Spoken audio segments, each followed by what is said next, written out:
I never thought I would be telling a story like this. For most of my life, I believed marriage was a fortress, built on trust, held together by love, and protected from the storms of temptation. My wife, Sarah, had been at the center of that fortress. She was my partner, my confidant, and for years I wore my love for her like armor. But armor only works when it is strong. What I didn't know was that mine was already cracked. Sarah and I had been married for 6 years. We weren't rich, but we lived comfortably. Our small house carried the warmth of shared memories. The first dinner we cooked together, the evenings on the couch with movies we both pretended not to fall asleep to, the laughter that echoed through the kitchen on lazy Sunday mornings.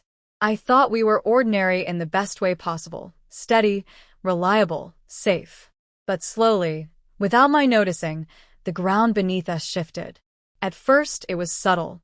Sarah began working later than usual, her explanations crisp but rehearsed. Meetings ran over, she'd say, or traffic was worse than ever.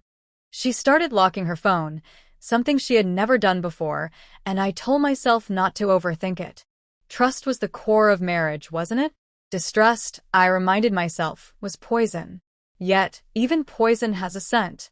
Her laughter grew distant, reserved for someone else on the other end of the line. Her gaze, once so eager to meet mine across the dinner table, often drifted elsewhere, as if she were living in another world I couldn't reach. When I kissed her goodnight, she would turn her face at the last second, so my lips brushed her cheek instead. Small details, harmless when isolated, but together they began to weave a pattern I could no longer ignore. One evening, as I cleared the dishes after dinner, her phone buzzed. She was in the shower, and for a moment I stood staring at the glowing screen on the counter. The message flashed only once, just enough for me to see the words, "I miss you already." The words hit me harder than any punch could. My chest tightened, and my hand trembled as I set the phone back down, pretending I hadn't seen it. But pretending could only go so far. Doubt had become certainty. I didn't confront her right away. Instead, I watched. I listened. And every detail confirmed what my heart already knew. The way she dressed a little sharper before work meetings, the way she guarded her phone like it contained state secrets, the way her smile seemed brighter when she thought I wasn't looking. The breaking point came on a Thursday night. She told me she would be home late, another meeting, another excuse. But something inside me refused to let the lie pass unchallenged. I drove. I followed the directions she'd given me in the past, but instead of heading toward her office, her car turned toward a quiet street I had never seen before. I parked at a distance, my pulse thundering in my ears. There it was, her car, neatly lined beside another one. Through the dimly lit windows of a small apartment, I saw shadows move. 2 figures, too close to mistake for anything innocent. A laugh floated through the open window, a sound I once believed belonged only to me. My body moved on its own. I walked to the door, every step echoing with betrayal. My knuckles pounded against the wood before I could think twice. The voices inside went silent, replaced by hurried shuffling. When the door opened, it was Sarah, her face frozen, color draining as if she had seen a ghost. Behind her, a man scrambled to cover himself, the air thick with guilt. I wish I could say I shouted. I wish I could say I unleashed the storm of fury tearing through me. But in that moment, all I managed was silence. My voice betrayed me, just as she had. The pain was too deep for words. She reached out, stammering my name, but I stepped back. The hallway spun, and I forced my feet to move, one after the other, away from the life I thought I knew. By the time I reached my car, my chest ached as though my ribs could barely contain the heartbreak. My hands clutched the steering wheel, but I couldn't start the engine. My eyes burned, not just with tears, but with the sharp sting of humiliation. That night, the fortress I believed in crumbled. Love, trust, loyalty, everything I thought I had built, collapsed in a heap of broken stone. And though I didn't know it then, the collapse was only the beginning. The next morning, my phone rang before the sun had even risen. The voice on the other end belonged to Sarah's sister, trembling and frantic. "She's in the hospital," she blurted. "There was an accident last night. You need to come." For a moment, I didn't move. The words felt like they had been spoken in another language. Hospital. Accident. Sarah. My wife, the woman who had just shattered my heart hours earlier, was lying somewhere between pain and survival. My instinct as a husband urged me to rush to her side, but the raw wound of betrayal made my chest tighten. Still, habit outweighed anger. I found myself driving, again, but this time not to confront lies, this time to confront what remained of us. The hospital was everything I remembered from childhood visits: antiseptic air, white walls, the constant hum of machines. The smell of disinfectant clung to my skin as I walked through the corridors. Nurses rushed past me with clipboards and urgency, their faces masks of composure. I hated hospitals. They made people look smaller, weaker, as if the walls themselves drained the life out of anyone who entered. When I stepped into Sarah's room, the sight before me struck harder than the night before. She lay pale against the sheets, her face marked by bruises, her arm wrapped in bandages. A thin tube ran from her arm to a clear bag of fluid. She looked fragile, almost unrecognizable from the vibrant woman who had once lit up every corner of our home. Her eyes fluttered open for just a moment. When they landed on me, I saw fear, not fear of death or injury, but fear of me, of what I had seen, of what I now knew. Her lips parted as if to speak, but no sound came out. I didn't move closer. I didn't take her hand. I just stood there, a statue carved out of grief and anger. The door opened, and suddenly the room filled with people, her parents, her sister, and even a few friends. Their relief at seeing me was almost palpable. "Thank God you're here," her mother whispered, clutching my arm. "She needs you more than ever." I wanted to laugh at the irony. Where had all this need been last night, when she was in someone else's arms? "She made a mistake," her father said quietly, his eyes pleading. "But she's still your wife. You can't abandon her now, not when she's at her lowest." Their words pressed down on me like chains. Mistake. As though betrayal could be swept into a single careless word. As though the collapse of trust could be reduced to the same category as forgetting an anniversary or burning dinner. I listened, silent, while the chorus of persuasion filled the room.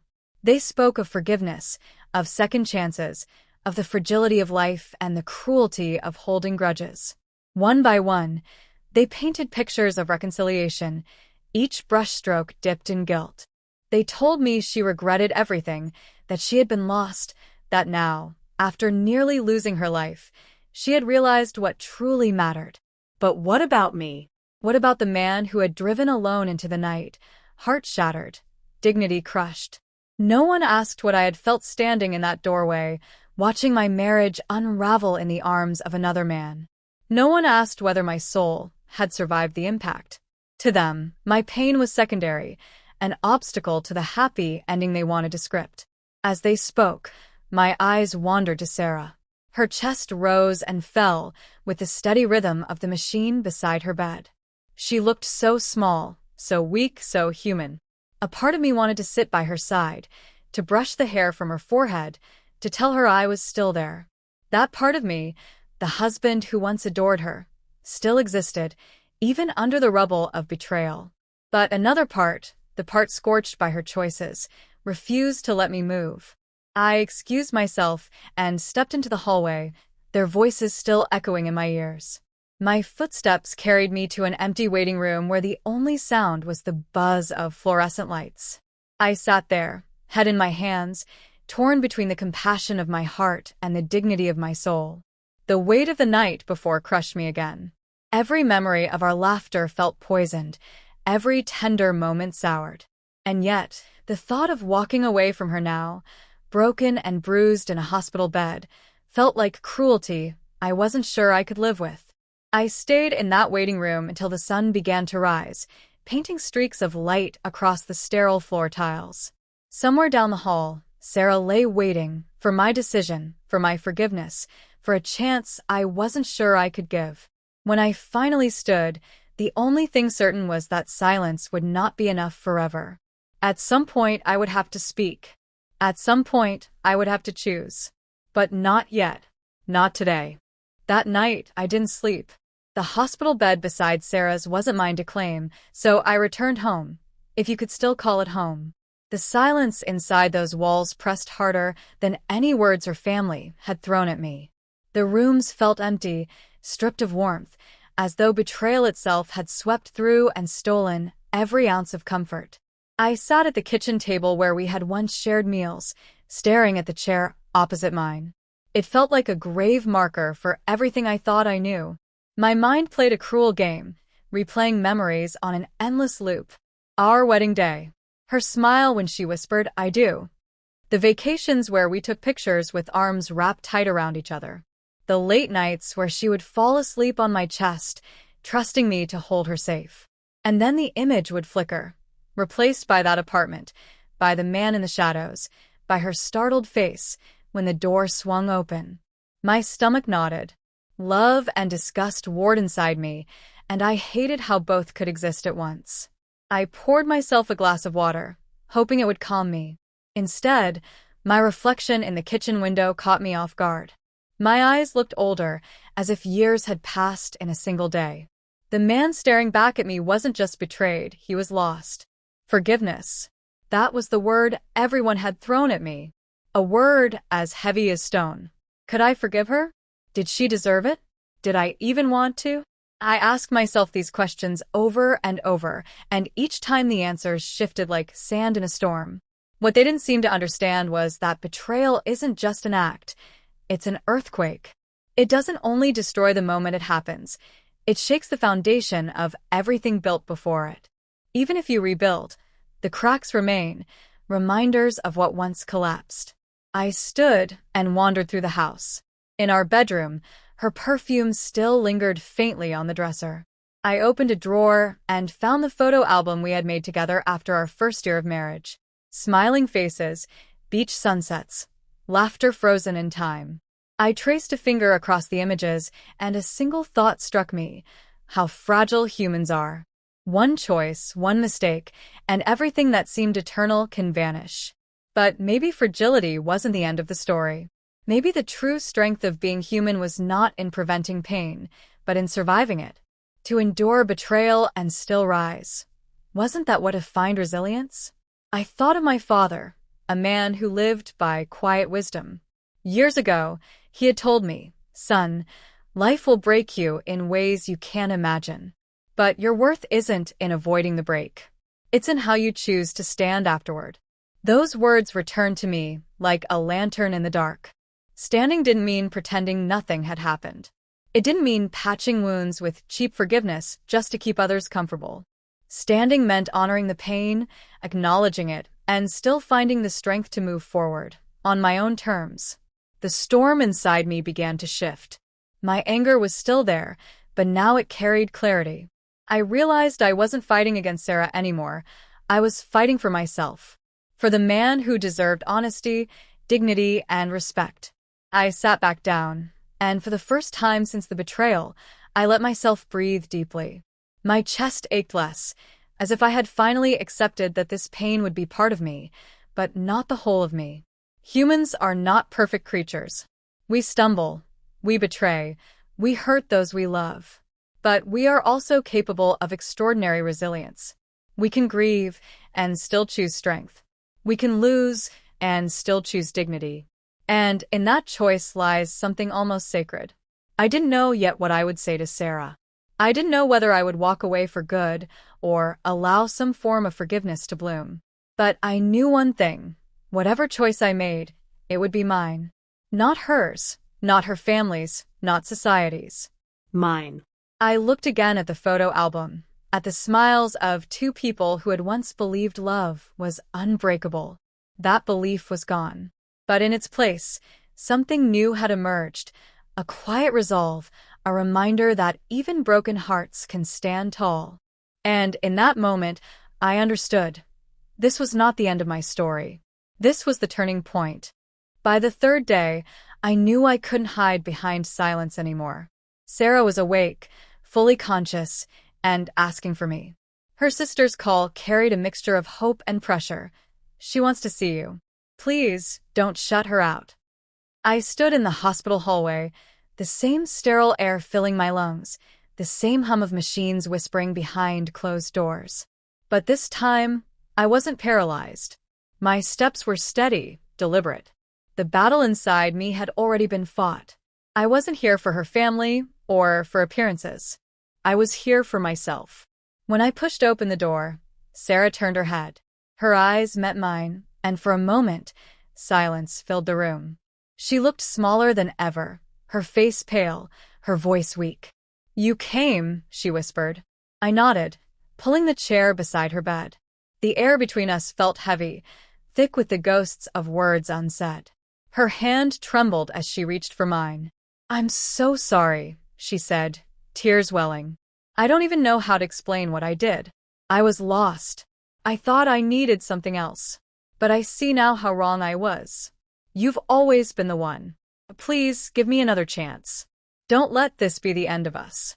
Her words cracked as they spilled, raw and desperate. The Sarah I had once known, proud and self-assured, was gone. In her place was someone broken, begging not just for forgiveness, but for a lifeline. I listened quietly, letting the storm inside me settle. I could hear her family's voices in my memory, their pleas for reconciliation, their belief that forgiveness was the only humane choice. And yet, sitting here, watching her cry, I realized something profound. Forgiveness is not the same as forgetting. Forgiveness does not mean returning to the way things were. I leaned forward, my voice steady but soft. "Sarah, I don't doubt that you regret what you did. And I don't doubt that you're in pain. But what happened wasn't just a mistake. It was a choice. A choice you made again and again. And in making it, you broke something I can't repair." Her tears flowed harder. "But people can change. We can rebuild. Please, I'll do anything, just don't walk away." I felt the ache in my chest, that old pull of love still clinging despite everything. But beneath it, deeper and stronger, was something else: self-respect. The quiet dignity that had grown inside me during those sleepless nights. "I don't hate you," I said finally. "I don't even wish you harm. Part of me will always care about you, because I can't erase the years we shared. But love isn't supposed to humiliate. It isn't supposed to make you feel small. What you did, it took away the safety, the trust, the foundation. And without that, there is no us. Not anymore." She covered her face with her hands, sobbing quietly. The sound pierced me, but I didn't waver. My words weren't cruel. They were truth. Truth that had cost me tears, nights of torment, and the courage to stand here now. I stood, gently pulling my hand free from hers. "I forgive you enough to let go of the anger. But I also respect myself enough to walk away. That's the only way forward for me." Her hands lowered, her eyes red and pleading, but I turned toward the door. With every step, my heart grew heavier, yet lighter all at once. Heavy with loss, but lighter with freedom. As I walked back into the corridor, I felt the sun breaking through the hospital windows, its light spilling across the sterile floors. And in that light, I understood something simple yet profound. Being human means enduring heartbreak, but it also means choosing dignity. We are fragile, yes, but our strength lies in the choices we make after we've been broken. I wasn't walking away empty. I was walking away with my self-respect intact, my humanity sharpened by pain, and the knowledge that even in betrayal, I could still rise. That was my victory. That was my freedom. And as the doors closed behind me, I knew this chapter was over, but my story had only just begun.